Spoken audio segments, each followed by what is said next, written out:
ಅದರ ನೆಕ್ಸ್ಟ್ ಡೇನೇ ಸ್ವಸ್ತಿಕ್ ನಾಗರಾಜ್ ಅಂತ ಪ್ರೆಸೆಂಟ್ ಕರ್ನಾಟಕದ ಒಳ್ಳೆ ಆಟಗಾರರು ಅವ್ರ ಬಗ್ಗೆ ಬರೆದೆ. ಅದು ತುಂಬ ವ್ಯೂಸ್ ಆಯಿತು.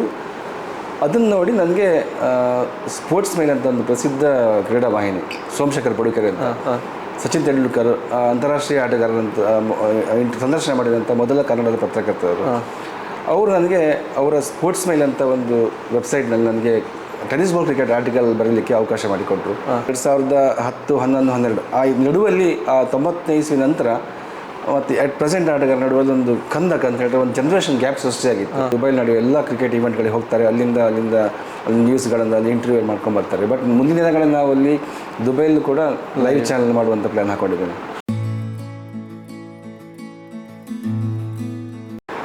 ನಮಸ್ಕಾರ ವೀಕ್ಷಕರೇ, ಧ್ವನಿಕಾ ಸ್ಟುಡಿಯೋಗೆ ಸ್ವಾಗತ.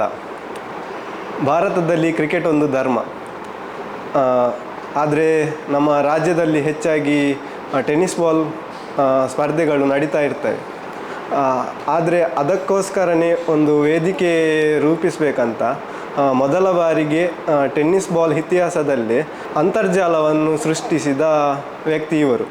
ಮತ್ತು ಸಮಾಜ ಸೇವೆಯನ್ನು ಮಾಡುತ್ತಿರುವ ಇವರು ಟೆನ್ನಿಸ್ ಬಾಲ್ ಪಂದ್ಯಕೂಟವನ್ನು ಮೇಲಕ್ಕೆ ಎತ್ತಿಕೊಂಡು ಹೋಗಬೇಕೆನ್ನುವ ಆಸೆ ಇವರದ್ದು. ಹಾಗಾದರೆ ಬನ್ನಿ ಮಾತಾಡಿಸೋಣ ಕೋಟಾ ರಾಮಕೃಷ್ಣ ಆಚಾರ್ ಅವರನ್ನು. ನಮಸ್ತೆ ಸರ್. ನಮಸ್ಕಾರ. ನಿಮ್ಮ ಅಂತರ್ಜಾಲ ಮತ್ತು ಟೆನ್ನಿಸ್ ಕ್ರಿಕೆಟ್ ಹಾಗೂ ಸಮಾಜ ಸೇವೆ ಬಗ್ಗೆ ತಿಳಿಯುವ ಮೊದಲು ನಿಮ್ಮ ಬಗ್ಗೆ ಸ್ವಲ್ಪ ವೀಕ್ಷಕರಿಗೆ ಪರಿಚಯ ಮಾಡಿಕೊಡಿ. ನನ್ನ ಹೆಸರು ಕೋಟಾ ರಾಮಕೃಷ್ಣ ಆಚಾರ್ ಅಂತ. ನಾನು ಕೋಟದವನು. ನಮ್ಮ ತಂದೆ ಹೆಸರು ಕೆ ಶಂಕರಾಚಾರ್ ಅಂತ, ತಾಯಿ ಹೆಸರು ರತ್ನಾವತಿ. ನಿಮ್ಮ ಬಾಲ್ಯ ಹಾಗೂ ಕುಟುಂಬದ ಬಗ್ಗೆ ಸ್ವಲ್ಪ. ಬಾಲ್ಯ ಜೀವನ ಅಂತ ಹೇಳಿದರೆ ನಾವು ನಮ್ಮ ಕುಟುಂಬ ಅಂತ ಹೇಳಿದರೆ ನಾವು 5 ಜನ ಮಕ್ಕಳು, ಅದರಲ್ಲಿ 3 ಜನ ಅಕ್ಕ, ನಾನು ಮತ್ತು ನನ್ನ ತಮ್ಮ. ಬಾಲ್ಯ ಜೀವನ ಅಂತ ಹೇಳಿದರೆ ನಾವು ನಮ್ಮ ಮನೆ ಹತ್ತಿರದೆಲ್ಲ ಚೈಲ್ಡ್ಹುಡ್ ಫ್ರೆಂಡ್ಸ್ ಅವ್ರ ಜೊತೆಗೆಲ್ಲ ಆಟ ಆಡ್ಕೊಂಡು ನಾವು ಇಡೀ ಹೊತ್ತು ಕ್ರಿಕೆಟ್ ಅಂದರೆ ಕ್ರಿಕೆಟ್ ಜೀವ ಇಟ್ಕೊಂಡು ಆಚೆ ಓದ್ಕೊಂಡು ಈಚೆ ರಜೆ ಟೈಮಲ್ಲಿ ಆಡ್ಕೊಂಡಿದ್ದವರು. ಮತ್ತು ಮನೆಯಲ್ಲೂ ಕೂಡ ಆಟದಕ್ಕೆಲ್ಲ ಸಪೋರ್ಟ್ ಮಾಡ್ಕೊಂಡಿದ್ದರು. ಬಾಲ್ಯದಿಂದಲೇ ಕ್ರಿಕೆಟ್ ಮೇಲೆ ಆಸಕ್ತಿ ಹೆಚ್ಚಾಗಿತ್ತು. ಮತ್ತು ತಂದೆ ತಾಯಿಯವರು ಸಪೋರ್ಟ್ ಮಾಡ್ತಿದ್ರು? ತಂದೆ ತಾಯಿಯವರು ಸಪೋರ್ಟ್ ಮಾಡ್ತಿದ್ರು, ತುಂಬ ಸಪೋರ್ಟ್ ಮಾಡ್ತಿದ್ರು. ನೀವು ಉದ್ಯಮಿ ಕೂಡ ಹೌದು, ಸ್ವರ್ಣೋದ್ಯಮಿ. ಅದನ್ನು ಮತ್ತು ಇದನ್ನು ಹೇಗೆ ಮ್ಯಾನೇಜ್ ಮಾಡ್ತಿದ್ದೀರಿ ಅಂತ? ಅಂದರೆ ನಾನದು ಬೆಳಿಗ್ಗೆ ಒಂದು 8:30 ಒಂದು ಸಂಜೆ ಒಂದು 6 ಗಂಟೆ ತನಕ ನಾನು ಇದು ಜ್ಯುವೆಲ್ಲರಿ ವರ್ಕ್ ಬಗ್ಗೆ ಗಮನ ಹರಿಸ್ತೇನೆ. ಮತ್ತು ಸಂಜೆ 6 ಗಂಟೆಯಿಂದ ಮತ್ತು ರಾತ್ರಿ 12 ಗಂಟೆ ತನಕ, ಮತ್ತು ಬೆಳಿಗ್ಗೆ 6 ಗಂಟೆಯಿಂದ ಮತ್ತು ನೆಕ್ಸ್ಟ್ ಡೇ ಬೆಳಿಗ್ಗೆ 8 ಗಂಟೆ ತನಕ ಅದರ ಮಧ್ಯೆ ನಾನು ಟೈಮ್ ತೊಗೊಂಡು ಮಾಡ್ತಿರ್ತೆ. ಈ ಸ್ಪೋರ್ಟ್ಸ್ ಕನ್ನಡ ಅಂತರ್ಜಾಲ ಇರ್ಬೋದು, ಯೂಟ್ಯೂಬ್ ಚಾನಲ್ ಇರ್ಬೋದು, ಇದನ್ನು ಸ್ಥಾಪಿಸಬೇಕಂತ ನಿಮಗೆ ಯಾವಾಗ ಅನ್ನಿಸ್ತು, ಯಾಕೆ ಅನ್ನಿಸ್ತು ಅಂತ? ನಾನು ಫೇಸ್ಬುಕ್ಕಲ್ಲಿ ನಾನು ಕೆಲವೊಂದು ಆರ್ಟಿಕಲ್ಸ್ ಬರೀತಾ ಇದ್ದೆ. 2010ನೇ ಇಸ್ವಿ ನಾನು ಫೇಸ್ಬುಕ್ ಅಕೌಂಟ್ ಓಪನ್ ಮಾಡಿದ್ದು.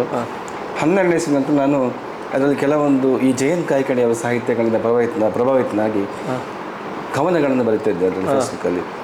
ಬಟ್ ಅದರಲ್ಲಿ ಒಳ್ಳೊಳ್ಳೆ ಕವನಗಳಿದ್ದಾರೆ, ತುಂಬ ಜನ ಬರೆಯೋರಿದ್ದಾರೆ. ಅದು ಜಾಸ್ತಿ ಬೆಳಕಿಗೆ ಬಂದಿರಲಿಲ್ಲ.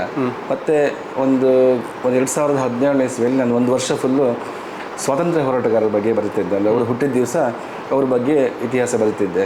ಅದು ಸಮೇತ ಜಾಸ್ತಿ ವಾಚ್ ಆಗ್ತಿರಲಿಲ್ಲ. ಆದರೆ 2018ನೇ ಇಸ್ವಿಯಲ್ಲಿ ಒಬ್ಬ ಹಿರಿಯ ಆಟಗಾರರ ಬಗ್ಗೆ, ಅವರು ಹುಟ್ಟಿದ ದಿವಸ ಅವ್ರ ಬಗ್ಗೆ ಒಂದು ಆರ್ಟಿಕಲ್ ಮಾಡಿದ್ದೆ. ಅದಕ್ಕೆ ತುಂಬ ಜನರದ್ದು ಬೆಂಬಲ ಸಿಕ್ತು ನನಗೆ. ಅಂದರೆ ಯಾರು ಅವರು? ಕ್ರಿಕೆಟ್ ಆಟಗಾರರ ಬಗ್ಗೆ, ಟೆನ್ನಿಸ್ ಬಾಲ್ ಕ್ರಿಕೆಟ್ ಆಟಗಾರರ ಬಗ್ಗೆ. ಇಲ್ಲಿ ಕೋಟದಲ್ಲಿ ಚಂದ್ರಾಚಾರ್ ಅಂತ ಅವರು ವಾಹಿನಿ ಪಡುಕೆರೆ ಟೀಮಲ್ಲಿ ಅವರು ಆಡ್ತಿದ್ರು. ಅವ್ರ ಬಗ್ಗೆ ಒಂದು ದಿವಸ ಅವ್ರ ಬರ್ತ್ಡೇ ದಿವಸ ಒಂದು ಆರ್ಟಿಕಲ್ ಬರೆದಿದ್ದೆ. ಅದು ತುಂಬ ವ್ಯೂಸ್ ಆಯಿತು. ತದನಂತರ ನೆಕ್ಸ್ಟ್ ಡೇ ಪ್ರದೀಪ್ ವಾಸ್ ಅಂತ ಕುಂದಾಪುರ ಚಕ್ರವರ್ತಿ ಕ್ರಿಕೆಟರ್ಸ್ ಕುಂದಾಪುರ, ಅಲ್ಲಿಂದ ಒಂದು ಹಿರಿಯ ಆಟಗಾರ, ತುಂಬ ಫೇಮಸ್ ಆಟಗಾರ, ಅವ್ರ ಬಗ್ಗೆನೂ ಬರೆದಿದ್ದೆ. ಅದಕ್ಕೆ ವ್ಯಾಪಕ ಪ್ರತಿಕ್ರಿಯೆ ಸಿಕ್ತು. ಅದರ ನೆಕ್ಸ್ಟ್ ಡೇನೇ ಸ್ವಸ್ತಿಕ್ ನಾಗರಾಜ್ ಅಂತ ಪ್ರೆಸೆಂಟ್ ಕರ್ನಾಟಕದ ಒಳ್ಳೆ ಆಟಗಾರರು, ಅವ್ರ ಬಗ್ಗೆ ಬರೆದೆ. ಅದು ತುಂಬ ವ್ಯೂಸ್ ಆಯಿತು.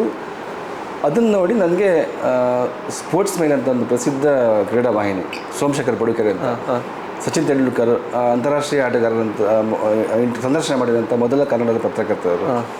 ಅವರು ನನಗೆ ಅವರ ಸ್ಪೋರ್ಟ್ಸ್ ಮೈಲ್ ಅಂತ ಒಂದು ವೆಬ್ಸೈಟ್ನಲ್ಲಿ ನನಗೆ ಟೆನ್ನಿಸ್ ಬಾಲ್ ಕ್ರಿಕೆಟ್ ಆರ್ಟಿಕಲ್ ಬರೀಲಿಕ್ಕೆ ಅವಕಾಶ ಮಾಡಿಕೊಟ್ರು. ಅದು ಒಂದು ವರ್ಷ ನಾನು ಆರ್ಟಿಕಲ್ ಮಾಡಿದ್ದೆ. ಮತ್ತು ಕಾರಣಾಂತರಗಳಿಂದ ಅದು ಅವಕಾಶಗಳನ್ನು ತಪ್ಪಿ ಹೋಯಿತು. ಮತ್ತು ನನಗೆ ಸ್ವಂತ ವೆಬ್ಸೈಟ್ ಮಾಡಲಿಕ್ಕೆ ಒಂದು ಕಾರಣ ಆಯಿತು ಅಂತ ಹೇಳ್ತೆ. ಈಗ ಕ್ರಿಕೆಟ್ ಅಂದ ಕೂಡಲೇ ನಮಗೆ ಮೊದಲು ಇಂಟರ್ನ್ಯಾಷನಲ್ ಕ್ರಿಕೆಟ್ ಇರ್ಬೋದು, ಪ್ರೊಫೆಷ್ನಲ್ ಕ್ರಿಕೆಟ್ ನೆನಪಾಗುತ್ತೆ. ನಿಮಗೆ ಟೆನ್ನಿಸ್ ಬಾಲ್ ಬಗ್ಗೆ ಬರಿಬೇಕಂತ ಯಾಕೆ ಆಸಕ್ತಿ ಮೂಡಿದೆ? ಯಾಕಂತ ಹೇಳಿದರೆ ಅಂತಾರಾಷ್ಟ್ರೀಯ ಕ್ರಿಕೆಟ್ ಆಟಗಾರ ಸಮೇತ ಟೆನ್ನಿಸ್ ಬಾಲ್ ಕ್ರಿಕೆಟ್ನಿಂದ ಪ್ರಾರಂಭ ದಿನಗಳನ್ನು ಕಳೆಯೋದು. ಮತ್ತು ನಾವು ಸಮೇತ ಇಲ್ಲಿ ಈಸಿಯಾಗಿ ನಮ್ಗೆ ಸಿಗೋದು ಟೆನ್ನಿಸ್ ಬಾಲ್. ಅಂದರೆ ಅವಾಗೆಲ್ಲ ಹೇಗಿತ್ತು ಅಂದರೆ ಶ್ರೀಮಂತ ಕುಟುಂಬಗಳು ಮಾತ್ರ ಲೆದರ್ ಬಾಲ್ ಕ್ರಿಕೆಟ್ ಆ ಬಗ್ಗೆ ಗಮನ ಹರಿಸ್ತಿದ್ರು, ಅದು ಕೋಚಿಂಗ್ ಸಿಗ್ತಿತ್ತು ಅವರಿಗೆ. ಬಟ್ ನಮ್ಮಂಥ ಮಧ್ಯಮ ವರ್ಗದ ಕುಟುಂಬಗಳಿಗೆ ಅದು ತುಂಬ ಕಷ್ಟ ಆಗ್ತಿತ್ತು ನಮಗೆ. ಸೊ ನಾವು ಟೆನ್ನಿಸ್ ಬಾಲ್ ಕ್ರಿಕೆಟ್ ಆಡ್ಕೊಂಡೇ ಇದ್ದವರಲ್ವ, ಆದ್ದರಿಂದ ಈ ಟೆನ್ನಿಸ್ ಬಾಲ್ ಕ್ರಿಕೆಟಿಗೆ ನಾವು ಏನಾದರೂ ಮಾಡಬೇಕಂತ ಉದ್ದೇಶ ಇಟ್ಕೊಂಡು ನಾನು ಟೆನ್ನಿಸ್ ಬಾಲ್ ಕ್ರಿಕೆಟಿಗೆ ಜಾಸ್ತಿ ಆದ್ಯತೆ ಕೊಟ್ಟಿದ್ದೆ. ಈ ಒಂದು ಜಾಲತಾಣ ಶುರು ಮಾಡಿದೆ, ಶುರು ಮಾಡುವಾಗ ಯಾವುದಾದ್ರೂ ಸವಾಲು ಎದುರಾಗಿತ್ತಾ ನಿಮಗೆ, ಹೇಗೆ ಅಂತ? ಹೌದು, ಅಂದರೆ ಇದು ನಾನು ತಗೊಂಡು ಕಾನ್ಸೆಪ್ಟ್ ಅಂತ ಹೇಳಿದ್ರೆ, ಈ ಟೆನ್ನಿಸ್ ಬಾಲ್ ಕ್ರಿಕೆಟಲ್ಲಿ ಒಂದು 1950 ತಗೊಳ್ಳಿ, ಒಂದು 70 ವರ್ಷ ಇತಿಹಾಸ ತಗೊಳ್ಳಿ. ಅದರಲ್ಲಿ 60s, 70s, 80s, 90s ಎಲ್ಲ ಹಿರಿಯ ಆಟಗಾರೆಲ್ಲ ಆಡಿ ಹೋಗಿದ್ರು. ಅದರ ನಂತರ 2010, 11, 12 ಆ ನಡುವಲ್ಲಿ 90ನೇ ಇಸ್ವಿ ನಂತರ ಮತ್ತು ಅಟ್ ಪ್ರೆಸೆಂಟ್ ಆಟಗಾರ ನಡುವಲ್ಲಿ ಒಂದು ಕಂದಕ ಅಂತ ಹೇಳಿದ್ರೆ ಒಂದು ಜನ್ರೇಷನ್ ಗ್ಯಾಪ್ ಸೃಷ್ಟಿಯಾಗಿತ್ತು. ನನಗೆ ಅದು ಹೇಗಾದರೂ ಮಾಡಿ ಆ ಜನ್ರೇಷನ್ ಗ್ಯಾಪ್ ನಿವಾರಣೆ ಮಾಡಬೇಕು. ನನ್ನ ಸ್ಪೋರ್ಟ್ಸ್ ಕನ್ನಡ ನನ್ನ ಒಂದು ವೆಬ್ಸೈಟ್ ಮಾಡಿದ್ದು, ಅದೊಂದು ಪ್ಲ್ಯಾಟ್ಫಾರ್ಮ್ ಆಗಬೇಕು, ಅದು ಮಿಡ್ಲ್ ಒಂದು ಅಂತ ಹೇಳ್ಕೊಂಡು ನಾನು ಅದೊಂದು ತುಂಬ ಅಂದರೆ ಸವಾಲಾಗಿತ್ತು ನನಗೆ. ಅಂದರೆ ಎಲ್ಲರಿಗೂ ವಿಶ್ವಾಸ ತಗೊಳ್ಳೋದು ನನಗೆ ತುಂಬ ಕಷ್ಟ ಆಗಿತ್ತು. ಎಲ್ಲರನ್ನು ವಿಶ್ವಾಸಕ್ಕೆ ತಗೊಳ್ಳೋದು ತುಂಬ ಕಷ್ಟ, ಯಾಕಂದರೆ ಜನ್ರೇಷನ್ ಗ್ಯಾಪ್ ಅಂದರೆ ಅದೊಂದು ಇದ್ದೇ ಇರ್ತದೆ. ಹೌದು ಹೌದು. ಕರ್ನಾಟಕದಲ್ಲಿ ಟೆನ್ನಿಸ್ ಬಾಲ್ ಕ್ರಿಕೆಟ್ ಬೆಳವಣಿಗೆ ಬಗ್ಗೆ ನಿಮ್ಮ ಅಭಿಪ್ರಾಯ ಏನು? ಟೆನ್ನಿಸ್ ಬಾಲ್ ಕ್ರಿಕೆಟ್ ಅಂತ ಹೇಳಿದ್ರೆ ಈಗ ನಾನು ವೆಬ್ಸೈಟ್ ಸ್ಟಾರ್ಟ್ ಮಾಡಬೇಕಿದ್ರೆ ಮುಂಚಿನ ಸ್ಟೋರಿ ನಿಮ್ಗೆ ಹೇಳ್ತೆ ಅಂತ ಹೇಳಿದರೆ, ಅವಾಗೆಲ್ಲ ಈ ಮ್ಯಾಚ್ ವಿನ್ ಆದರೆ ಒಂದು ಫೇಸ್ಬುಕ್ಕಲ್ಲಿ ಹಾಕಿ ಬಿಟ್ಬಿಡ್ತೀವಿ. ಅಂದರೆ ನಾವು ಇಂಥ ಟೂರ್ನಮೆಂಟ್ ವಿನ್ ಆಗಿದ್ವಿ ಅಂತ, ಅದು ಜಸ್ಟ್ ಅವರ ಫ್ರೆಂಡ್ಸ್ ಮಾತ್ರ ರೀಚ್ ಆಗ್ತಿತ್ತು, ಅದು ಗ್ಲೋಬಲ್ ಲೆವೆಲ್ ರೀಚ್ ಆಗ್ತಿರಲಿಲ್ಲ. ಸೊ ನಾನು ಮಾಡಿದೆ ಅದನ್ನು ಮನಗಂಡು ನಾನು ಈ ಸ್ಪೋರ್ಟ್ಸ್ ಕನ್ನಡ ವೆಬ್ಸೈಟಿಂದ ಮಾಡಿ ಈ ಆರ್ಟಿಕಲ್ಗಳನ್ನು ವಿಶ್ವಾದ್ಯಂತ ಪ್ರಚಾರ ಆಗಬೇಕು ಆ ಥರ ಕ್ರಿಯೇಟ್ ಮಾಡಿದ್ದೆ.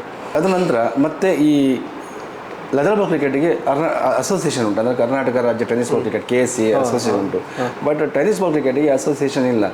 ಸೊ ಅದಾದರೆ ಮುಂದಿನ ದಿನಗಳಲ್ಲಿ ಬಹಳಷ್ಟು ಪ್ರಗತಿ ಸಾಧಿಸಬೇಕು ನನ್ನ ಅಭಿಪ್ರಾಯ. ಅಂದರೆ ಈಗಾಗಲೇ ಆಲ್ರೆಡಿ ಈಗ ಉಡುಪಿ ಜಿಲ್ಲಾ tennis ball cricket association TCA Udupi ಆಗಿದೆ, ಪ್ರಾರಂಭದ ಹಂತ ಅಷ್ಟೇ. ಈಗ ಅದು ತುಂಬ ಕೆಲವೊಂದು ಕಾರ್ಯಯೋಜನೆಗಳಿದೆ, ಇಂಪ್ಲಿಮೆಂಟ್ ಮಾಡಲಿಕ್ಕಿದೆ, ಈಗ ಸ್ಟಾರ್ಟ್ ಆಗಿದೆ ಅಷ್ಟೇ. ಸೊ ಹಾಗೆ ಕರ್ನಾಟಕದ ಎಲ್ಲ ಜಿಲ್ಲೆಗಳದ್ದು ಆದರೆ ಟೆನ್ನಿಸ್ ಬಾಲ್ ಕ್ರಿಕೆಟ್ ಮತ್ತೊಂದು ಹಂತಕ್ಕೆ ತಗೊಂಡು ಹೋಗ್ಬೋದು. ಅದೇ ಈಗ ಉಡುಪಿ ಜಿಲ್ಲಾ ಟೆನ್ನಿಸ್ ಕ್ರಿಕೆಟ್ ಅಸೋಸಿಯೇಷನ್ ಆಗ್ತಾ ಉಂಟು ಅಂತ ಹೇಳಿದ್ರಿ. ಹೌದು. ಇನ್ನು ಯಾವೆಲ್ಲ ಕೆಲಸ ಬಾಕಿ ಇದೆ ಅದರಲ್ಲಿ? ಅಂದರೆ ಈಗ ಆಲ್ರೆಡಿ ನಾವೇನು ಮಾಡಿದ್ದೇವೆ, ಗೌತಮ್ ಶೆಟ್ಟಿ ಅಂತ ಅಧ್ಯಕ್ಷರು, ಮತ್ತು ಶರತ್ ಶೆಟ್ಟಿ ಉಪಾಧ್ಯಕ್ಷರು, ಮತ್ತು ಶ್ರೀಧರ್ ಶೆಟ್ಟಿ ಅಂತ ಗೌರವಾಧ್ಯಕ್ಷರು, ಎಲ್ಲ ನಾಯಕ್ ಅಂತ ಹಿರಿಯ ಆಟಗಾರೆಲ್ಲ ಅದರಲ್ಲಿ, ಶ್ರೀಪಾದ್ ಉಪಾಧ್ಯಾಯ ಅವರೆಲ್ಲ ಆ ಗ್ರೂಪಲ್ಲಿ ಅಸೋಸಿಯೇಷನ್ ಇದ್ದಾರೆ. ಅವರೆಲ್ಲ ಹಳೆ ಹುಲಿಗಳಂತ ಹೇಳಿದರೆ, ಆವಾಗ ಉಡುಪಿ ಜಿಲ್ಲೆ ರಾಜ್ಯದಾದ್ಯಂತ ಉಡುಪಿ ಜಿಲ್ಲೆ ಹೆಸರನ್ನು ಎತ್ತರಕ್ಕೆ ತಗೊಂಡು ಆಟಗಾರರು ಅವರ ನೇತೃತ್ವದಲ್ಲಿ ಇದೆಲ್ಲ ಕೆಲಸಗಳಾಗ್ತಾ ಉಂಟು. ಸೊ ಅಂದರೆ ಈಗ ನಾವು ತಾಲೂಕು ಮಟ್ಟದ ಮ್ಯಾಚ್ ಮಾಡಿದ್ದೇವೆ, ಜಿಲ್ಲಾ ಮಟ್ಟದ ಮ್ಯಾಚ್ ಆಗಿದೆ, ಈಗ ಅಟ್ ಪ್ರೆಸೆಂಟ್ ಆಗಿಬಿಟ್ಟಿದೆ. ನೆಕ್ಸ್ಟ್ ರಾಜ್ಯ ಮಟ್ಟದ ಅಂತ ಹೇಳಿದ್ರೆ ಈಗ ಎಲ್ಲ ಜಿಲ್ಲೆಗಳಿಂದ, ಈಗ ಬೆಂಗಳೂರು, ಮೈಸೂರು ಜಿಲ್ಲಾವಾರು ತಂಡಗಳನ್ನು ಕರೆಸಿ ಒಂದು ಪಂದ್ಯಾಟ ಮಾಡಿ ಅದೊಂದು ಯೋಜನೆ ಇದೊಂದು ಬಾಕಿ ಇದೆ. ಈಗ ಹಿರಿಯ ಆಟಗಾರನ್ನೆಲ್ಲ ಒಗ್ಗೂಡಿಸಿದ್ರಿ, ಅದೆಲ್ಲ ಹೇಗೆ ಆಯಿತು ಅಂತ ನೀವು? ಹೌದು, ಈ ಹಿರಿಯ ಆಟಗಾರ ಒಗ್ಗೂಡಿಕೆ ಬಗ್ಗೆ ಒಂದು ಸ್ಟೋರಿ ಹೇಳ್ಬೇಕು ಅಂತ ಹೇಳಿ, ನಾನೀಗ ಈ ಕಾನ್ಸೆಪ್ಟ್ ಅಂತ ಹೇಳಿ 2000 ಈ ಹಿರಿಯ ಆಟಗಾರನ ನಡುವೆ ಒಂದು ಪ್ಲ್ಯಾಟ್ಫಾರ್ಮ್ ಕ್ರಿಯೇಟ್ ಮಾಡಬೇಕಂತ ಒಂದು ಉದ್ದೇಶ ಇಟ್ಕೊಂಡು ಈ ಕಾನ್ಸೆಪ್ಟ್ನ ಫಸ್ಟ್ ತಗೊಂಡೋಗಿ ಶರತ್ ಶೆಟ್ಟಿ ಪಡಿಬಿದ್ದೀನಿ ಅಂತ. ಅವರು ಆಚಾರ್ಯ, ನೀವು ತುಂಬ ಒಳ್ಳೆ ಕೆಲಸ ಮಾಡ್ತಿದ್ರಿ, ಇದು ಯಾರಿಗೂ ಒಂದು ಈ ಥರ ಒಂದು ಮಾಡಬೇಕಂತ ಯೋಚನೆ ಬರೆದು ಒಂದು ವಿಶೇಷವಾದ ಯೋಚನೆ ಇದೆ. ಹಿರಿಯ ಆಟಗಾರರು ಪುನಃ ಬರ್ತಾರೆ, ನಾವೆಲ್ಲ ಆಡಿಬಿಟ್ಟವ್ರು ಪುನಃ ಮತ್ತೆ ನಮ್ಮೊಂದು ವೇದಿಕೆ ಸೃಷ್ಟಿಯಾಗ್ತದೆ, ಯುವಕರಿಗೂ ಒಂದು ವೇದಿಕೆ ಸೃಷ್ಟಿಯಾಗ್ತದೆ, ಮಿಡ್ಲಲ್ಲಿ ಒಂದು ಪ್ಲ್ಯಾಟ್ಫಾರ್ಮ್ ಕ್ರಿಕೆಟಲ್ಲಿ ಬದಲಾವಣೆ ಆಗ್ಬೋದು. ನೀವು ಒಂದು ಒಳ್ಳೆ ಯೋಚನೆ ಇಟ್ಕೊಂಡು ಮಾಡ್ತಿದ್ರಿ, ನಾವು ನಿಮಗೆ ಸಪೋರ್ಟ್ ಇದೆ, ಮುಂದೆ ಹೋಗಿ. ಜೊತೆಗೆ ಗೌತಮ್ ಶೆಟ್ಟಿ ಟಾಪರ್ಸ್ ಕುಂದಾಪುರ ಅವರು, ಮತ್ತು ಶ್ರೀಪಾದ್ ಉಪಾಧ್ಯಾಯ ಅಂತ ಚಕ್ರವರ್ತಿ ಕುಂದಾಪುರ, ಹಾಗೆ Praveen Pitrodi, Venkataramana sports and cultural club Praveen Pitrodi, ಇವ್ರು 4 ಜನ ನಾನು ಮೀಟ್ ಮಾಡಿದಾಗ ನನಗೆ ಉತ್ತಮ ಪ್ರತಿಕ್ರಿಯೆ ಸಿಕ್ತು, ನಿಮ್ಮೊಂದಿಗೆ ನಾವಿದ್ದೇವೆ ಅಂತ. ಸೊ ಈ ಕಾನ್ಸೆಪ್ಟ್ ಇಟ್ಕೊಂಡು ನಾನು 2019 ಇಸ್ವಿ ಪ್ರಾರಂಭ ಜನವರಿ ಟೈಮಲ್ಲಿ ಬೆಂಗಳೂರಿಗೆ ಇವರು ಜೈ ಕರ್ನಾಟಕ ಬೆಂಗಳೂರು ಅಂತ ತುಂಬ ಫೇಮಸ್ ಟೀಮ್, ಅದು ಹಿರಿಯರ ತಂಡ. ಆ ಟೀಮಿಂದ ಜಾನ್ಸನ್ ಶ್ರೀಧರ್ ಅಂತ ಒಬ್ಬರು ನಾನು ಬೆಂಗಳೂರಿಗೆ ಕರ್ಸ್ಕೊಂಡ್ರು, ಮತ್ತು ನಾಗೇಶ್ ಸಿಂಗ್ ಅಂತ ಅವ್ರು ಕರ್ಸ್ಕೊಂಡು ಅವರ ತಂಡದ ಹಿರಿಯ ಆಟಗಾರ ಅಂತ ಹೇಳಿದ್ರೆ ಮನೋಹರ್, ಮೆರ್ವಿನ್, ಮತ್ತು ಹಾಬು, ಮತ್ತು ನಾಗೇನ್ ಗಡಿಗ್ ಅಂತ ಅವ್ರನ್ನ ನನಗೆ ಮೀಟ್ ಮಾಡಿಸಿ ಅವರು ಸಮೇತ ನನಗೆ ಮೆರ್ವಿನ್ ಅವರು ನನಗೆ ಕರ್ನಾಟಕದಾದ್ಯಂತ ಉಡುಪಿ ಜಿಲ್ಲೆ ಮಾತ್ರ ಅಲ್ಲ, ಕರ್ನಾಟಕದ ಬೇರೆ ಬೇರೆ ಜಿಲ್ಲೆಗಳಲ್ಲೂ ಹಿರಿಯ ತಂಡಗಳಿವೆ. ಬೆಂಗಳೂರಲ್ಲೂ ಭಾಳಷ್ಟು ಹಿರಿಯ ತಂಡಗಳಿವೆ, ಹಲವಷ್ಟು ಸಾಧನೆ ಮಾಡಿದ ಹಿರಿಯ ತಂಡಗಳಿವೆ. ಅವನ್ನೆಲ್ಲ ನೀವು ಭೇಟಿ ಮಾಡಬೇಕಂತ ಮಾಹಿತಿ ಕೊಟ್ಟರು. ಜೊತೆಗೆ ನನಗೆ ರೇಣುಗೌಡ ಅಂತ ಫ್ರೆಂಡ್ಸ್ ಬೆಂಗಳೂರು, ಅವರು ನನಗೆ ತುಂಬ ಸಲಹೆ ಸೂಚನೆಗಳನ್ನು ನೀಡಿದರು. ಮನೆ ಕರೆಸ್ಕೊಂಡು ನನಗೆ ಹಿರಿಯ ತಂಡಗಳಿವೆ ಹಾಗೆ ಕಡೆ, ಮತ್ತು PN ಕೃಷ್ಣಮೂರ್ತಿ ಅಂತ, ಮತ್ತು ಜಗದೀಶ್ ಅಂತ, ಜಗಣ್ಣ ಅಂತ, ಮತ್ತು ಚಂದ್ರಶೇಖರ್ ಅಂತ ಗುರುಬ್ರಹ್ಮ, ಮತ್ತು ಬೇರೆ ಬೇರೆ ತಂಡಗಳಿಂದ APS ಗುರುಬ್ರಹ್ಮ, APS ಬಸವನಗುಡಿ ಟೀಮಿಂದ ಸುಮಂತ್ ಅಂತ ಮತ್ತು ಕೃಷ್ಣಪ್ಪ ಅವರು ನನ್ನ ಕರೆಸ್ಕೊಂಡ್ರು. ಹಾಗೆ ಬೆಂಗಳೂರಿನ ಬೇರೆ ಬೇರೆ ತಂಡಗಳನ್ನು ಕರೆಸ್ಕೊಂಡು ಹಿರಿಯ ತಂಡಗಳ ಬಗ್ಗೆ ಮಾಹಿತಿ ನೀಡಿದ್ದು ನನಗೆ. ಸೊ ಅದೇ ಸೇಮ್ ಟೈಮಲ್ಲಿ ನಾನು ಉಡುಪಿಯಲ್ಲೂ ಕೂಡ ಉಡುಪಿ, ಕುಂದಾಪುರ ಮತ್ತು ಮಂಗಳೂರು ಹೀಗೆ ಜಿಲ್ಲೆಯಾದ್ಯಂತ ರಾಜ್ಯದ ಎಲ್ಲ ತಂಡಗಳನ್ನು ಭೇಟಿ ಮಾಡಿ ಹಿರಿಯ ಆಟಗಳನ್ನು ಒಟ್ಟು ಮಾಡಿದೆ. ಹಾಗೆ ಲೆಜೆಂಡ್ಸ್ ಕಪ್ ಅಂತ ಒಂದು ಆಯೋಜನೆ ಮಾಡಿದ್ವಿ, ಅದರ ಹಿಂದಿನ ಉದ್ದೇಶ ಏನು ಅಂತ? ಅದಂದರೆ ಈಗ ಗತಕಾಲದ ವೈಭವ ಅಂದರೆ ಹಿಂದಿನ ಟೆನ್ನಿಸ್ ಬಾಲ್ ಕ್ರಿಕೆಟ್ಗೆ ಯಾವಾಗ ಅಂತ ಹೇಳಿದ್ರೆ, ಈಗ 60s 70s ಕ್ರಿಕೆಟಿಗೆ ತುಂಬ ಶಿಸ್ತಂತ ತಂದೋದು ಹಿರಿಯ ಆಟಗಾರರೆಲ್ಲ. ಆದ ನಂತರ 80s 90s ಈ ಶಿಸ್ತಿನ ಜೊತೆಗೆ ಸ್ವಲ್ಪ ಅದಕ್ಕೊಂದು ವೈಭವದ ಸ್ಪಷ್ಟನೆ, ಅಂದರೆ ಹೊಂದ ಬೆಳಗ್ಗೆ ಕ್ರಿಕೆಟ್ ಪಂದ್ಯಾಟಗಳು, ಹಾಗೆ ಕಲರ್ ಯೂನಿಫಾರ್ಮ್ಸ್ ಮತ್ತು ಬೇರೆ ಬೇರೆ, ಅಂದರೆ ಅದಕ್ಕೊಂದು ಜನರು ಎಲ್ಲರನ್ನು ಆಕರ್ಷಿಸಿದಂಥ ಒಂದು ಕಾನ್ಸೆಪ್ಟ್ ಅದು. ಅಂದರೆ ಎಲ್ಲ ಬಂದು ಹೋಗಿ ಆಡಿ ಒಂದು ಕ್ರಿಕೆಟಿಗೆ ಒಂದು ಬೆಲೆ ಬಂದು ಹೋಗಿತ್ತು ಆ ಟೈಮಲ್ಲಿ. ಸೊ ಪುನಃ ನನಗೆ ಅವ್ರನ್ನ ಒಟ್ಟು ಮಾಡಲಿಕ್ಕೆ ಒಂದು ವೇದಿಕೆ ಬೇಕಲ್ವ. ಸೊ ಅದಕ್ಕೆ ನಾನು ಎಲ್ಲರನ್ನ ಒಟ್ಟು ಹಾಕೊಂಡು ಒಂದು tennis ball cricket legends cup ಅಂತ ಟೂರ್ನಮೆಂಟ್ ಮಾಡಿದೆ. ಅದರಲ್ಲಿ ಕರ್ನಾಟಕದ ಒಂದು 24 ತಂಡಗಳು ಭಾಗವಹಿಸಿದೆ. ಪುನಃ ಅಂದರೆ ಒಂದು ಯೂನಿಟಿ ಆಯಿತು ಪುನಃ, ಅಂದರೆ ಬೇರೆ ಬೇರೆ ಜಿಲ್ಲೆಗಳು, ಬೆಂಗಳೂರು, ಮೈಸೂರು, ಶಿವಮೊಗ್ಗ, ಕೋಲಾರ, ಹಾಸನ ಮತ್ತು ಇದು ಎಲ್ಲ ಜಿಲ್ಲೆಗಳಿಂದ ತಂಡಗಳು ಬಂದು ಆಡಿ ಹೋದರು, 24 ತಂಡಗಳು. ಉಡುಪಿ ಜಿಲ್ಲಾ ಟೆನ್ನಿಸ್ ಬಾಲ್ ಕ್ರಿಕೆಟ್ ಅಸೋಸಿಯೇಷನ್ ಮಾಡಬೇಕು ಆಗ್ತಾ ಉಂಟು ಅಂತ. ಹೌದು, ಒಂದು ಸಂಘಟನೆ ಬೇಕು ಅಂತ ನಿಮಗೆ ಯಾಕೆ ಅನಿಸ್ತು? ಅಂದರೆ ಅದರ ಇಂಪಾರ್ಟೆನ್ಸ್ ಎಷ್ಟು ಉಂಟು ಅಂತ? ಈಗ ಕೆಲವೊಂದು ಪಂದ್ಯಾಟಗಳು ನಡೀತದೆ. ಪಂದ್ಯಾಟಗಳು ನಡೆದಾಗ ಹಲವಾರು ಸಮಸ್ಯೆಗಳು ಬರ್ತದೆ. ಅಂದರೆ ಈಗ ಏನೋ ಅಂಪೈರ್ ಡಿಸಿಷನಿಂದ ಅಥವಾ ಏನೋ ಇದಾಗೋದು, ಅಥವಾ ಆಟಗಾರ ಸಮಸ್ಯೆ, ಅಥವಾ ಬೇರೆ ಬೇರೆ ಬೇರೆ ಸಮಸ್ಯೆಗಳು ತಲೆದೋರ್ತದೆ. ಆವಾಗ ಅದನ್ನು ಪರಿಹರಿಸಲಿಕ್ಕೆ ಈಗ ಯಾರೋ ಒಬ್ಬ ವ್ಯಕ್ತಿಯಿಂದ ಸಾಧ್ಯ ಇಲ್ಲ, ಅಥವಾ ಅದರ ರೂಲ್ಸ್ ಆ್ಯಂಡ್ ರೆಗ್ಯುಲೇಷನ್ ಅದೆಲ್ಲ ನಾವು ಅಸೋಸಿಯೇಷನ್ ಅಂಡರಿಂದ ಆದರೆ ಮಾತ್ರ ಸರಿಯಾಗ್ತದೆ ಅಂತ ಉದ್ದೇಶದಿಂದ ನನಗೆ ಅಸೋಸಿಯೇಷನ್ ಮಾಡಬೇಕಂತ ಒಂದು ಮನಸ್ಸಲ್ಲಿ ಬಂದಿದ್ದು ನನಗೆ. ಈಗ ಅಸೋಸಿಯೇಷನ್ ಥ್ರೂ ಮುಂದೆ ಮಕ್ಕಳಿಗೆ ಈ ಉದ್ಯೋಗ ಅವಕಾಶ, ಬೇರೆ ಬೇರೆ ಆಟಗಾರರಿಗೆ ಸಮೇತ ಅನುಕೂಲ ಆಗಬೇಕು ಅನ್ನೋ ನಿಟ್ಟಿನಲ್ಲಿ ಅಸೋಸಿಯೇಷನ್ ಆಗಬೇಕಂತ ಉದ್ದೇಶ. ಈಗ ಟೆನ್ನಿಸ್ ಬಾಲ್ ಅಂತ ತಗೊಂಡ್ರೆ ಹಾರ್ಡ್ ಬಾಲು ಇರ್ತದೆ, ಹಾರ್ಡ್ ಟೆನ್ನಿಸ್ ಬಾಲು ಇರ್ತದೆ, ಸಾಫ್ಟ್ ಟೆನ್ನಿಸ್ ಬಾಲ್ ಇರ್ತದೆ. ಹೌದು, ಈಚೆ ಕಡೆ ಹೆಚ್ಚಾಗಿ ಸಾಫ್ಟ್ ಟೆನ್ನಿಸ್ ಬಾಲ್ ಅಲ್ಲಿ ಆಡ್ತಾರೆ. ಆದ್ರೆ ಬೇರೆ ಕಡೆಯಲ್ಲಿ ಹೆಚ್ಚಾಗಿ ಹಾರ್ಡ್ ಟೆನ್ನಿಸ್ ಬಾಲ್ ಅಲ್ಲಿ ಆಡ್ತಾರೆ. ಅದರಲ್ಲಿ ಆಡಿದವರು ಇದರಲ್ಲಿ ಆಡ್ತಾರ, ಇದರಲ್ಲಿ ಆಡಿದವರು ಅದರಲ್ಲಿ ಆಡ್ಬೋದಾ? ಹೌದು, ಆಡ್ತಾರೆ. ಅಂದರೆ ಇದರಲ್ಲಿ ಆಡಿದಂಥ ಆಟಗಾರ ಸಮೇತ ಹಾರ್ಡ್ ಟೆನ್ನಿಸ್ ಕ್ರಿಕೆಟ್ ಆಡಿ ಹೋಗ್ತಾರೆ. ಅಂದರೆ ಹಾರ್ಡ್ ಟೆನ್ನಿಸ್ ಆಡಿದಷ್ಟು ಒಳ್ಳೆಯದಂದರೆ ಲೆದರ್ ಬಾಲಿಗೆ ತುಂಬ ಹತ್ತಿರ ಆಗುವಂಥ ಕಾನ್ಸೆಪ್ಟ್. ಆದ್ದರಿಂದ ಹಾರ್ಡ್ ಟೆನ್ನಿಸ್ ಆಡೋದು ತುಂಬ ಒಳ್ಳೆಯದು. ಅಂದರೆ ನಾನು ಇಲ್ಲಿಂದ ಲೈಟ್ ಟೆನ್ನಿಸ್ ಕ್ರಿಕೆಟ್ ಆಡುವವರಿಗೆ ಸಮೇತ ಅದು ಹೇಳೋದು, ಅಂದರೆ ಹಾರ್ಡ್ ಟೆನ್ನಿಸ್ ಕೂಡ ನೀವು ಆಡಿ, ಅದರಿಂದ ಮುಂದೆ ನೆಕ್ಸ್ಟು ಲೆದರ್ ಬಾಲಿ ಹೋಗಿ ಮುಂದಿನ ದಿನಗಳಲ್ಲಿ ಒಳ್ಳೆ ಅವಕಾಶ ಸಿಗ್ತದೆ ನಾನು ಹೇಳೋದು. ಅಂತರ್ಜಾಲ ಸೃಷ್ಟಿ ಮಾಡಿದ್ರಿ, ಅದರ ನಂತರ ಲೈವ್ ಚಾನಲ್ ಕೂಡ ಮಾಡಿದ್ರಿ. ಹೌದು, ಅದರ ಐಡಿಯಾ ಹೇಗೆ ಬಂತು? ಅಂದರೆ ಈಗ 2019 ನಾನು ಸ್ಪೋರ್ಟ್ಸ್ ಕನ್ನಡ ವೆಬ್ಸೈಟ್ ಮಾಡಿದಾಗ ಸ್ಟಾರ್ಟಿಂಗ್ ನಾನು ತುಂಬ ಸಪೋರ್ಟ್ ಸಿಕ್ಕಿತ್ತು. ಅಂದರೆ ಸೀನಿಯರ್ಸ್, ಹಿರಿಯ ಆಟಗಾರ ತಗೊಂಡು ಕಾನ್ಸೆಪ್ಟ್ ತುಂಬ ಹಿರಿಯ ಆಟಗಾರ ವ್ಯಾಪಕ ನನಗೆ ಸಪೋರ್ಟ್ ಸಿಕ್ತು ನನಗೆ. ಜೊತೆಗೆ ಅಟ್ ಪ್ರೆಸೆಂಟ್ ಆಟಗಾರರು ನಾನು ಅವರ ಎಲ್ಲೆಲ್ಲಿ ಮ್ಯಾಚ್ ಆಗ್ತದೆ, ಎಲ್ಲಿ ಟೂರ್ನಮೆಂಟ್ ಎಲ್ಲೆಲ್ಲಿ ವಿನ್ ಆಗ್ತದೆ ಎಲ್ಲ ಪ್ರತಿಯೊಂದು ಬರುತ್ತೆ ಇದ್ರೆ ನಂಗೆ ತುಂಬ ಸಪೋರ್ಟ್ ಸಿಕ್ತು. ಸೊ ನನಗೆ ಅದರಿಂದ ಏನು ಸೋರ್ಸಸ್ ಇರ್ತಿರಲಿಲ್ಲ ಅಂಥೇಳಿ ನಾನು ಆ್ಯಡ್ ಆಗಲಿ ಅಥವಾ ಅದು ಯಾವುದು ನಾನು ಕೇಳ್ಕೊಂಡು ಹೋಗ್ತಿರ್ಲಿಲ್ಲ. ಸೊ ನನಗೆ ಮತ್ತು ನಮ್ಮ ಜೊತೆಗೆ ನಮ್ಮೊಟ್ಟಿಗೆ ಒಂದು 15-20 ಹುಡುಗರ ಜೊತೆಗೆ ಇತ್ತು, ನನ್ನ ಸಪೋರ್ಟಿಗಿದ್ದಾರೆ. ಅವರಿಗೂ ಒಂದು ಉದ್ಯೋಗ ಸೃಷ್ಟಿ ಆಗಬೇಕು, ನಮಗೂ ಕೂಡ ಮುಂದೆ ಏನಾದರೂ ಆಗಬೇಕಂತ ಹೇಳ್ಕೊಂಡು ನಾನು 23ನೇ ಇಸ್ವಿಯಲ್ಲಿ ಜುಲೈ 7ಕ್ಕೆ ನಾನು ಸ್ಪೋರ್ಟ್ಸ್ ಕನ್ನಡ ಲೈವ್ ಚಾನಲ್ ಅಷ್ಟು ಪ್ರಾರಂಭ ಮಾಡಿದೆ. ಹೌದು, ಅದರಲ್ಲಿ ಈಗ ಎಷ್ಟು ಜನ ವರ್ಕ್ ಮಾಡ್ತಿದ್ದಾರೆ? ಈಗ ನಾನು 24 ಮೆಂಬರ್ಸ್ ಅಂತ ವರ್ಕ್ ಮಾಡ್ತೀನಿ. ನನ್ನ 4 ಟೀಮ್ ಇದೆ. 4 ಟೀಮಲ್ಲಿ ಒಂದು 24 ಜನ ನಾನು ಕೆಲಸ ಕೊಟ್ಟಿದ್ದೆ. ಇನ್ನು ಲೋಕಲ್ ಮ್ಯಾಚಸ್ ಅನ್ನು ಲೈವ್ ಟೆಲಿಕಾಸ್ಟ್ ಮಾಡೋದು ಅಷ್ಟೊಂದು ಸುಲಭದ ಕೆಲಸ ಅಲ್ಲ. ಹೌದು, ಅದರಿಂದ ಶ್ರಮ ಇರ್ತದೆ. ಅದರ ಎದುರಾಗುವ ಸವಾಲುಗಳು ಯಾವುದು ಅಂತ? ಪ್ರಮುಖವಾಗಿ ಅಂತ ಹೇಳಿದ್ರೆ ಅವರಿಗೆ ಫೈನಾನ್ಷಿಯಲ್ ಸಮಸ್ಯೆಗಳು ಇರ್ತದೆ. ಅಂದರೆ ಸಣ್ಣ ಪುಟ್ಟ ಟೂರ್ನಮೆಂಟ್ ಮಾಡುವವರಿಗೆ ಕಡೆ, ಮತ್ತು ಇಲ್ಲಿ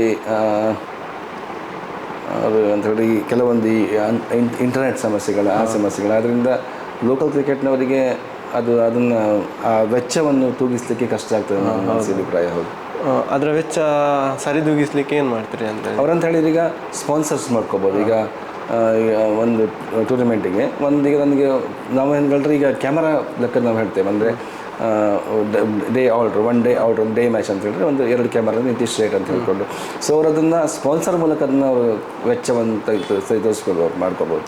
ಇನ್ನು ಈ ಕರ್ನಾಟಕ ಅಥವಾ ಇಂಡಿಯಾದಲ್ಲಿ ಬಿಟ್ಟು UAE ಆಗ್ಬೋದು, ದುಬೈ ಆಗ್ಬೋದು, ಅಲ್ಲಿ ಕೂಡ ಟೆನ್ನಿಸ್ ಬಾಲ್ ಕ್ರಿಕೆಟ್ ನಡೀತಾ ಇರ್ತದೆ. ಅದರದ್ದು ಲೈವ್ ಟೆಲಿಕಾಸ್ಟ್ ಏನಾದರೂ ಮಾಡಿದ್ರ ಅಲ್ಲಿ ಅಂತ ಹೇಳಿದ್ರೆ? ಇಷ್ಟಂತ ನಾನು ಮಾಡಿಲ್ಲ, ಬಟ್ ಅಲ್ಲಿರೋ ಎಲ್ಲ ಮಿಡ್ಲ್ ಈಸ್ಟ್, ಮಧ್ಯಪ್ರಾಚ್ಯ, ದುಬೈ ಅಲ್ಲೆಲ್ಲ ನಾನು ಅಲ್ಲಿ ಆಗೋ ಕ್ರಿಕೆಟ್ ವಿದ್ಯಮಾನಗಳು ಮತ್ತು ಅಲ್ಲಿ ನಡೆಯುವಂಥ ಕೆಲವೊಂದು ಸಂದರ್ಶನ ನಾನೀಗ ಮಾಡ್ತಿದ್ವಿ. ಅಂದರೆ ಮಿಡ್ಲ್ ಈಸ್ಟ್ ನಮ್ಮ ವಿಠಲ್ ವಿಶ್ವನಾಯಕ್ ಅಂತ ಅವರು ಇಲ್ಲಿಯವರು ಅಂತ ಹೇಳಿದರೆ ಶೂರಾಲ್ ಅಂದರೆ ಮಂದರ್ತಿ ಆ ಕಡೆಯವರು, ಅವ್ರನ್ನ ನಾನು ಅಲ್ಲಿನ ರೆಪ್ರೆಸೆಂಟೇಟಿವ್ ಆಗಿ ನೇಮಕ ಮಾಡಿದ್ದೇನೆ. ಸೊ ಅವರೀಗ ದುಬೈಲಿ ನಡೆಯುವ ಎಲ್ಲ ಕ್ರಿಕೆಟ್ ಈವೆಂಟ್ಗಳಿಗೆ ಹೋಗ್ತಾರೆ, ಅಲ್ಲಿಂದ ಅಲ್ಲಿ ನ್ಯೂಸ್ಗಳನ್ನು ಅಲ್ಲಿ ಇಂಟರ್ವ್ಯೂ ಮಾಡ್ಕೊಂಡ್ಬರ್ತಾರೆ. ಬಟ್ ಮುಂದಿನ ದಿನಗಳಲ್ಲಿ ನಾವು ಅಲ್ಲಿ ದುಬೈಲೂ ಕೂಡ ಲೈವ್ ಚಾನಲ್ ಮಾಡುವಂಥ ಪ್ಲ್ಯಾನ್ ಹಾಕೊಂಡಿದ್ದೇನೆ. ಒಂದು ಕ್ರೀಡೆ ಬೆಳಿಲಿಕ್ಕೆ ಡಿಜಿಟಲ್ ಮಾಧ್ಯಮ ಒಂದು ಎಷ್ಟು ಮುಖ್ಯವಾಗಿರ್ತದೆ ಅಂತ. ಹೌದು, ಅಂದರೆ ಪ್ರಚಾರಕ್ಕೆ ಬೇಕೇ ಬೇಕು ಅಂತ ಹೇಳಿದ್ರೆ ಈಗ ನಾವು ಮಾಡಿದ್ದು ಆಡಿ ಬಿಟ್ಟಲ್ಲಿಗೆ ಹೋದರದು ವಿಚಾರ ಆಗೋದಿಲ್ಲ. ಅಲ್ಲಿಯ ಅವರ ಸಾಧನೆಗಳು ಅದೆಲ್ಲ ನೆಕ್ಸ್ಟ್ ಲೆವೆಲ್ ರೀಚ್ ಆಗಬೇಕಾದ್ರೆ ಡಿಜಿಟಲ್ ಮಾಧ್ಯಮ ತುಂಬ ಮುಖ್ಯ. ಭವಿಷ್ಯದಲ್ಲಿ ಈ ವೇದಿಕೆಯನ್ನು ಇನ್ನೊಂದಷ್ಟು ವಿಸ್ತರಿಸುವ ಏನಾದರೂ ಯೋಜನೆ ಇದೆಯಾ ನಿಮ್ಮ? ಹೌದು, ಅಂದರೆ ಈಗ ಅಂತ ಹೇಳಿ ನಾವೀಗ ಟೆನ್ನಿಸ್ ಬಾಲ್ ಕ್ರಿಕೆಟಿಂದ ನೆಕ್ಸ್ಟ್ ಮೇ 1, 2, 3 ನಂದೊಂದು ಲೆಜೆಂಡ್ಸ್ ಕಪ್ ಇದೆ, ಅಂದರೆ 3ನೇ ಬಾರಿ ನಾನು ಮಾಡ್ತಾಯಿದ್ದೆ. ಅಂದರೆ 45 ವರ್ಷ ಮೇಲ್ಪಟ್ಟ ಹಿರಿಯ ಆಟಗಾರ ಒಮ್ಮೆ ಒಂದ್ಸಲ ಸೇರಿಸಿ ಅವರಿಗೆ ಮತ್ತು ಕ್ರಿಕೆಟ್ ಸೇರಿಸೋ ಉದ್ದೇಶ ಅಂತ ಹೇಳಿದರೆ ನನಗೆ ಈ ಟೆನ್ನಿಸ್ ಬಾಲ್ ಕ್ರಿಕೆಟ್ ಅಸೋಸಿಯೇಷನ್ ಅಗತ್ಯತೆ ಮೂಡಿಸಬೇಕು. ಆ ಅಭಿಯಾನಕ್ಕೋಸ್ಕರ ನಾವು ಇದೊಂದು ಟೂರ್ನಮೆಂಟ್ ನಾನು ಮಾಡ್ತೇವೆ. ಅಂದರೆ ಹಿರಿಯ ಆಟಗಾರರು ಒಗ್ಗಟ್ಟಾದಷ್ಟು ಬಲ ಬರ್ತದೆ ಕ್ರಿಕೆಟಿಗೆ ಅಂತ ಹೇಳ್ಕೊಂಡು. ಸೊ ಮತ್ತೆ ನೆಕ್ಸ್ಟ್ ದಿನಗಳಲ್ಲಿ ಲೆದರಬಲ್ ಕ್ರಿಕೆಟ್ ಟೂರ್ನಮೆಂಟ್ ಮಕ್ಕಳಿಗೆ, ಅಂದರೆ ಅಂಡರ್ 14, 16 ಆ ಥರ ಒಂದು ಅಂಡರ್ 21 ಈ ಥರ ಟೂರ್ನಿಮೆಂಟ್ಗಳು ಮಾಡಿದರೆ ಮಕ್ಕಳಿಗೆ ಹೆಚ್ಚೆಚ್ಚು ಟೂರ್ನಿಮೆಂಟ್ ಸಿಗ್ತದೆ. ಈ ಲೆದರಬಲ್ ಕ್ರಿಕೆಟ್ ಆಡೋ ಮಕ್ಕಳಿಗೆ ಟೂರ್ನಿಮೆಂಟ್ ಜಾಸ್ತಿ ಸಿಕ್ಕಿದಷ್ಟು ಅವರಿಗೆ ಅವರ ಪ್ರತಿಭೆಗೆ ಅವಕಾಶ ತೋರ್ಪಡಿಸಲಿಕ್ಕೆ ಒಂದು ಒಳ್ಳೆಯ ವೇದಿಕೆ ಸೃಷ್ಟಿಯಾಗ್ತದೆ. ಸೊ ಆ ಟೂರ್ನಿಮೆಂಟ್ಗಳೆಲ್ಲ ಮಾಡಬೇಕಂತ ಅಂದ್ಕೊಂಡಿದ್ದೇನೆ. ಇನ್ನು ನಿಮ್ಮ ಚಾನಲಲ್ಲಿ ಆ್ಯಕ್ಷನ್ ರೀಪ್ಲೇ ಅಂತ ಒಂದು ಪ್ರೋಗ್ರಾಮ್ ಮಾಡ್ತಿದ್ರಿ, ಅದರ ಬಗ್ಗೆ ಅದರ ನೆನಪುಗಳು ಹೇಗಿತ್ತು? ಹೌದು, ಅದು ನಾನು 2019 ಸ್ಪೋರ್ಟ್ಸ್ ಕನ್ನಡ ವೆಬ್ಸೈಟ್ ಲಾಂಚ್ ಮಾಡೋ ದಿವಸ ಆ ಪ್ರೋಗ್ರಾಮಿನ ಇಟ್ಟಿದ್ದ ಹೆಸರು ಆ್ಯಕ್ಷನ್ ರೀಪ್ಲೇ ನೆನಪುಗಳ ಮಾತು ಮಧುರ. ಅಂದರೆ 90ರ ದಶಕದ 70, 80, 90ರ ದಶಕ ಹಿರಿಯ ಆಟಗಾರರ ಒಂದು ಸಂದರ್ಶನ ಕಾರ್ಯಕ್ರಮ. ಆ ದಿವಸ ನಾನು ಹಿರಿಯ ಆಟಗಾರನ ಕರೆದು ಹಾನರ್ ಮಾಡಿದ್ದೆ. ಒಂದು ಸರಣ ಇಷ್ಟೊಳಗೊಂದು 100, 200 ಹಿರಿಯ ಆಟಗಾರನ ಕರೆದು ನಾನು ಸನ್ಮಾನ ಮಾಡಿದ್ದೆ ನಮ್ಮ ಪ್ರೋಗ್ರಾಮಲ್ಲಿ. ಅಂದರೆ ಅವರ ಆಡಿದ ದಿನಗಳು ಮತ್ತು ಆಗಿನ ಕ್ರಿಕೆಟ್ ಎಷ್ಟು ಶಿಸ್ತಿತ್ತು ಮತ್ತು ಆವಾಗಿನ ವ್ಯವಸ್ಥೆಗಳು, ಈಗಿನ ಈಗಿನ ಕ್ರಿಕೆಟ್ ಆಗಿನ ಕ್ರಿಕೆಟ್ ನಡುವೆ ಇರೋ ವ್ಯತ್ಯಾಸ ಅದೆಲ್ಲ ಒಂದು ತೋರಿಸ್ಬೇಕಂತ ಹೇಳ್ಕೊಂಡು ನಾನು ಹಿರಿಯ ಆಟಗಾರ ಸಂದರ್ಶನ ಕಾರ್ಯಕ್ರಮ ಕಂಟಿನ್ಯೂಸ್ ಮಾಡ್ಕೊಂಬರ್ತಾ ಇದ್ದೇನೆ. ಆ ಒಂದು ಪ್ರೋಗ್ರಾಮಲ್ಲಿ ನೀವು ಕಲಿತ ಪಾಠ ಯಾವುದು ಅಂತ? ಅಂದರೆ ಜೀವನದಲ್ಲಿ ಶಿಸ್ತು ತುಂಬ ಇಂಪಾರ್ಟೆಂಟ್. ಶಿಸ್ತು, ಡೆಡಿಕೇಶನ್, ಡಿಸಿಪ್ಲಿನ್ ಇದೆಲ್ಲ ತುಂಬ ಇಂಪಾರ್ಟೆಂಟ್ ಅಂತ ಹೇಳ್ಕೊಂಡು ನಾನು ಕಲ್ತಿದ್ದೇನೆ. ನಿಮಗೆ ದೊರೆತ ಪ್ರಶಸ್ತಿಗಳಲ್ಲಿ ಅತ್ಯಂತವಾದ ಹತ್ತಿರವಾದ ಪ್ರಶಸ್ತಿ ಯಾವುದಾದ್ರೂ ಇದೆಯಾ? ಅಂದರೆ ಈಗ ನನ್ನೊಂದು ಕಲ್ಯಾಣ ಕರ್ನಾಟಕ ರಾಜ್ಯೋತ್ಸವ ಪ್ರಶಸ್ತಿ ಸಿಕ್ಕಿದೆ, ಕಡೆ ಮತ್ತು ಕನ್ನಡ ಸೇವಾ ರತ್ನ ಅಂತ ಪ್ರಶಸ್ತಿ ಸಿಕ್ಕಿದೆ. ನನಗೆ ಬೇರೆ ಬೇರೆ ಜಿಲ್ಲೆಗಳ ಸಮೇತ ಒಂದು ಸನ್ಮಾನಗಳಾಗಿದೆ. ನನಗೆ ವಿಶೇಷವಾಗಿ ಅಂತ ಹೇಳಿದರೆ 2019 ಇಸ್ವಿಯಲ್ಲಿ ಬೈಂದೂರಲ್ಲಿ ನನಗೊಂದು ಸನ್ಮಾನ ಆಗಿತ್ತು. ಅಂದರೆ ನಂಗೆ ಮೊದಲ ಸನ್ಮಾನ ಅಲ್ಲಿ ರಾಜೇಶ್ ಆಚಾರ್ಯ ಬೈಂದೂರು ಮತ್ತು ಅವರು ಕಿರಣ್ ಬೈಂದೂರು ಅಂತ ಅವರು ಕ್ರಿಕೆಟ್ ಟೂರ್ನಮೆಂಟ್ ಮಾಡಿದರು. ಆ ಸನ್ಮಾನ ಅಂತ ಹೇಳಿದರೆ ನನ್ನ ತಂದೆಯ ಪುಣ್ಯತಿಥಿಯ ದಿವಸ ನಡೆದಂಥ ಸನ್ಮಾನ. ಆ ದಿವಸ ಅದು ಫಸ್ಟ್ ಸನ್ಮಾನ.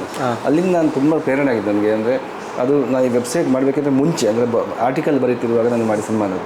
ಸೊ ನನಗೆ ಅಲ್ಲಿಂದ ಏನೋ ಒಂದು ಮಾಡಬೇಕು ಅಂತಾರೆ ಒಂದು ಛಲ ಹುಟ್ಟಿತ್ತು ನನಗೆ. ನಾನು ಮರೆಯಲಾಗದಂಥ ಸನ್ಮಾನ ಅಂದ್ಕೊಳ್ತೇನೆ. ಒಟ್ಟು ಎಷ್ಟು ಸನ್ಮಾನ ಆಗಿರ್ಬೋದು? ಒಂದು ರಾಜ್ಯದಂತ ಒಂದು 200 ಸಂಖ್ಯೆ ಆಗಿದೆ. ಅದರ ಹಿಂದಿನ ರಹಸ್ಯ ಎಂತ ಅಂತ?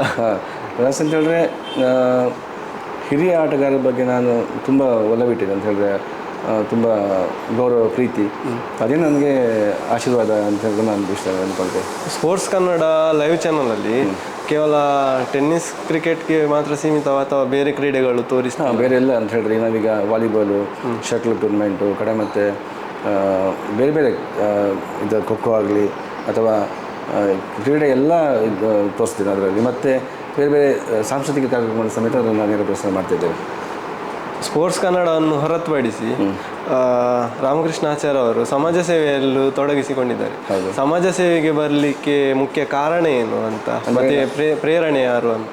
ಅಂದರೆ ಪ್ರೇರಣೆ ಅಂತ ಹೇಳಿ ನಾವು ಅನುಭವಿಸಿದ ದಿನಗಳೇ ನಮಗೆ ಪ್ರೇರಣೆ ಅಂತ ಹೇಳಿ ನಾವು ಜೀವನದಲ್ಲಿ ನಾವು ಅನುಭವಿಸಿದ ಏಳು ಬೀಳುಗಳು ಅಥವಾ ನಾವು ನಡೆದು ಬಂದ ಹಾದಿ ಅಥವಾ ನಾವು ಮನೆ ಕಷ್ಟಗಳು ಇದೆಲ್ಲ ನಮ್ಮನ್ನು ಅದೇನೋ ನಾವು ಸಮಾಜಕ್ಕೆ ಕೊಡಬೇಕಂತ ಹೇಳ್ಕೊಂಡು ನಮಗೆ ಒಂದು ಪ್ರೇರಣೆ ಆಗ್ತದೆ ನಮಗೆ.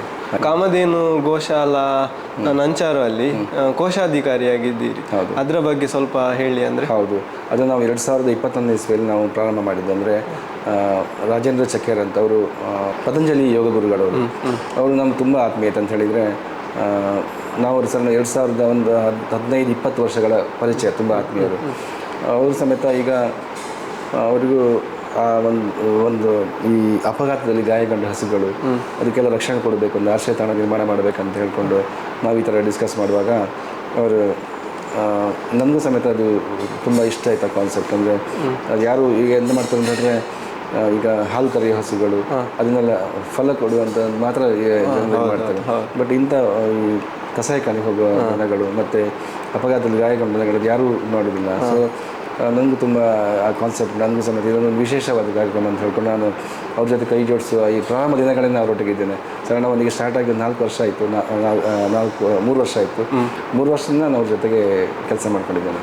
ಅಲ್ಲಿ ಎಷ್ಟು ಗೋವುಗಳು? 350 ಅಪಘಾತದಲ್ಲಿ ಗಾಯಗೊಂಡ ಮತ್ತು ಕಸಾಯಿಖಾನೆಗೆ ಹೋಗುವಂಥ ಗಂಡು ಹಸುಗಳೆಲ್ಲ ಅಲ್ಲಿ ಇದೆ ಎಲ್ಲ. ಅಂದರೆ ಕಸಾಯಿಖಾನೆಗೆ ಹೋಗುವುದನ್ನು ತಪ್ಪಿಸಿ ಕರ್ಕೊಂಡು ಕರ್ಕೊಂಡ್ಬಂದು ಟ್ರೀಟ್ ಮಾಡ್ತಿದ್ದೆ. ಹೌದು. ಈ ಒಂದು ವಿಡಿಯೋ ನೋಡ್ತಿರೋ ಯುವಕರಿಗೆ ಮತ್ತು ನಮ್ಮ ವೀಕ್ಷಕರಿಗೆ ನಿಮ್ಮ ಏನಾದರೂ ಸಂದೇಶ ಇದೆಯಾ ಅಂತ? ಹೌದು, ಅಂದರೆ ಅಟ್ ಪ್ರೆಸೆಂಟ್ ಕ್ರಿಕೆಟ್ ಅಂತ ಹೇಳಿದರೆ ಈಗಿನ ಮಕ್ಕಳು ಸ್ವಲ್ಪ ಆಮಿಷಗಳಿಗೆ ಬಲಿಯಾಗ್ತಿದ್ದಾರೆ ಅಂತ ಹೇಳಿದರೆ, ಈಗ ಹಣ ಆಗಲಿ ಅಥವಾ ಬೇರೆ ಬೇರೆ ಆಮಿಷಗಳಿಗೆ ಬಲಿಯಾಗ್ತಿದ್ದಾರೆ. ಮತ್ತು ಯಾವುದೇ ಒಂದೇ ತಂಡದಲ್ಲಿ ಆಡುವಂಥ ಒಂದು ಪರಿಪಾಠ ಈಗಿಲ್ಲ. ಅಂದರೆ ಈಗ ಯಾರಾದರೂ ಒಂದು ಜಾಸ್ತಿ ಕೊಡ್ತಾರೆ ಅಂತ ಹೇಳಿದ್ರೆ ಬೇರೆ ಟೀಮಲ್ಲಿ ಆಡೋದು, ಒಂದು ಟೀಮಿಂದ ಒಂದು ಟೀಮಿಗೆ ಹೋಗೋದು, ಅದೆಲ್ಲ ಮಾಡ್ತಾರೆ.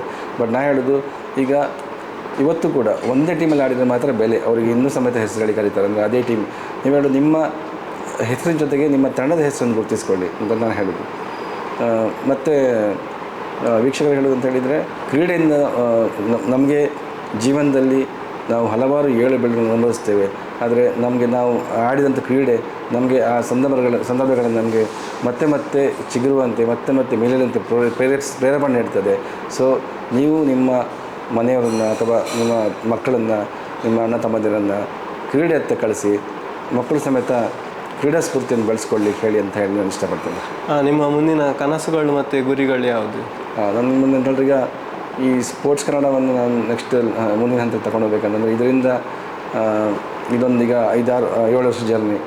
ಮುಂದಿನ ದಿನಗಳಲ್ಲಿ ಯುವಕರಿಗೆ ಅನುಕೂಲ ಆಗುವಂತೆ ಮತ್ತು ಸಮಾಜಕ್ಕೆ ಅನುಕೂಲ ಆಗುವಂಥ ಹಲವಾರು ನನ್ನ ಕಾರ್ಯಕ್ರಮಗಳನ್ನು ಹಾಕ್ಕೊಂಡಿದ್ದೆ.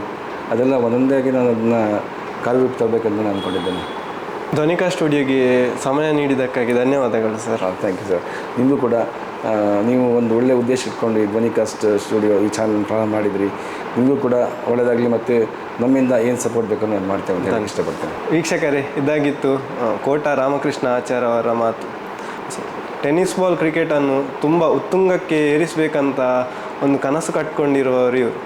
ಸೊ ಅದು ಹಾಗೆ ಆಗಲಿ ಅಂತ, ಇವರ ಕನಸು ನನಸಾಗಲಿ ಅಂತ ನಾವು ಭಾವಿಸುತ್ತಾ ಈ ವಿಡಿಯೋವನ್ನು ಇಲ್ಲೇ ಮುಕ್ತಾಯ ಮಾಡುತ್ತಿದ್ದೇವೆ. ಇಂಥದ್ದೇ ವಿಡಿಯೋವನ್ನು ನೋಡಲಿಕ್ಕೆ ಧ್ವನಿಕಾ ಸ್ಟುಡಿಯೋವನ್ನು ಸಬ್ಸ್ಕ್ರೈಬ್ ಮಾಡಿ, ಬೆಲ್ ಐಕಾನನ್ನು ಒತ್ತಿ. ಈ ವಿಡಿಯೋ ನೋಡಿದ್ದಕ್ಕಾಗಿ ಧನ್ಯವಾದಗಳು.